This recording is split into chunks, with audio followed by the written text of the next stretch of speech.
Good morning সবাইকে। ক্যামেরাটাই মোছা হয়নি, যাই হোক। তো কেমন লাগছে তোমাদের তুই আমার হিরো মা কালকে এপিসোড দেখলে? হ্যাঁ, কি বুঝতে পারলে? বিনা কিনে দিয়েছে কাইতি চাল আছে কিছু। কি কাইতি চালটা কেন আছে? মনের মধ্যে বদমাইশি বুদ্ধি আছে আটতেছো কেন? কারণটা কি? কারণ আবার কি, কোন একটা ধান্দা আছে তোমার নামে। যাই হোক, মা বলে দিয়েছি ধান্দা আছে। আমি আপাতত শুটিংয়ে যাচ্ছি। ও বাই দ্য ওয়ে, এখানকার পাঞ্জাবি হচ্ছে আভূষণের পাঞ্জাবি পরবো আজকে আমি বিয়েতে। বিয়ে না, আজকে আমার হচ্ছে রিসেপশন। তো সব মিলিয়ে লুকটা দেখাচ্ছি। আর এই চশমাটা চেঞ্জ করেছি। কেমন লাগছে এই চশমাটা পরে জানাও কমেন্টে। ওকে, সো বেশ কয়েকটা কথা বলতে খুব ইচ্ছে করছে। গাড়ি চালাচ্ছি বাড়ির পাড়ার রাস্তা, ফাঁকা রাস্তা, সো চাপ নেই। আর হ্যাঁ, যেটা বলছিলাম যে এই যে আমি শুটিংয়ে যাচ্ছি, নিজের একটা গাড়ি চালিয়ে যাচ্ছি, এই ব্যাপারটা জাস্ট মানে এই ব্যাপারটা হয় না। মানে যখন আমি ছোট ছিলাম তখন অ্যাক্টরদের দেখতাম গাড়ি চালিয়ে আসছে, ইটস লাইক মাই ড্রিম। মানে একবারই কখনো ভেবেছিলাম হয়তো যদি এরকম হতো। তো এই ব্যাপারগুলো যে হয়ে যাচ্ছে, আর কালকে খুব ভালো একটা জিনিস আমি সুকান্তর কাছ থেকে শিখলাম। সেটা হচ্ছে যে সুকান্ত কখনো একবারই ভেবেছিল যে আমারও বেশ একটা রাস্তায় হোর্ডিং পড়বে, অ্যান্ড সেটা হয়ে গেছে। মানে কালকে আমরা শুটিং করছিলাম মুকুন্দপুরে জগন্নাথ মন্দিরে। তো সেখান থেকে তোমার সুকান্ত ওখানে বসেই সুকান্তর মনে হলো আমি তো এটা কখনো চেয়েছিলাম একবার না একবার, and finally this happen to me. মানে সুকান্তর সাথে এটা হচ্ছে, সুকান্তর হোর্ডিং পড়েছে, অ্যান্ড হি ইজ লাইক গডকে থ্যাংক ইউ জানাচ্ছে। তো আমি যেটা রিয়েলাইজ করলাম, মানে এই যে গাড়িও কেনার কথা না, আমি সেভাবে কখনো ভাবিনি।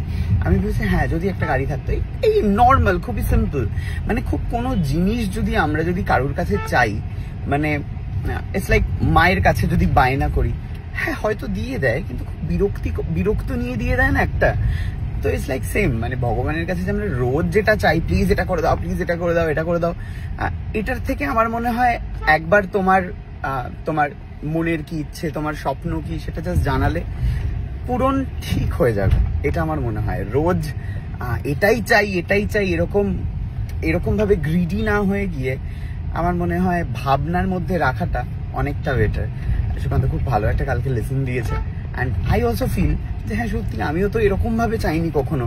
আমি যা পেয়েছি আমি মানে ইনফ্যাক্ট আমার ফ্ল্যাট অলসো আমি সেভাবে কখনো বলিনি যে প্লিজ আমাকে একটা ফ্ল্যাট করে দাও ঠাকুর, প্লিজ আমাকে ফ্ল্যাট করে, কোনোদিনও আমি সেভাবে বলিনি।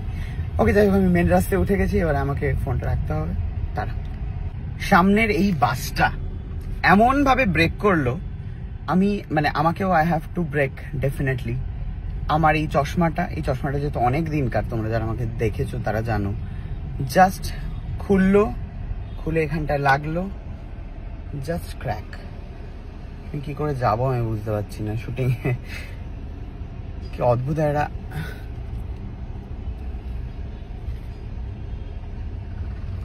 তো যাই হোক, আর চশমার গ্লাস চেঞ্জ করতে হবে আমাকে এখন। শুটিং এর দেরি তো হচ্ছেই, আরো একটুখানি দেরি হয়ে যাবে আর কি। বাট আমি প্রোগ্রামারকে ফোন করে দেবো যাতে বিষয়টা আর কি ওরা বুঝতে পারে। দেখো জাস্ট আমি ঝাপসা দেখছি সব, চশমার দোকান খুঁজতে হবে আমাকে। ওকে, দাঁড়াও, টাটা। এটা ছিল হচ্ছে লেন্স কাটের, কারণ আমি সমস্ত চশমাই আমি ওখান থেকে কিনি। বাট কাঁচের কোয়ালিটি এরকম, আমার চশমা অবশ্য পড়েনি কোনোদিনও, এরকম কাঁচের কোয়ালিটি জাস্ট আসবে আর পড়ে যাবে আর ভেঙে যাবে। আমি এবারে একদম লোকাল দোকান থেকে কাঁচ পরবো, একদম লোকাল দোকান থেকে, যেগুলো আমাদের পাড়ার দোকান হয়। কোনো একদম ব্র্যান্ড ফ্র্যান্ডে যাবোই না এবারে আর।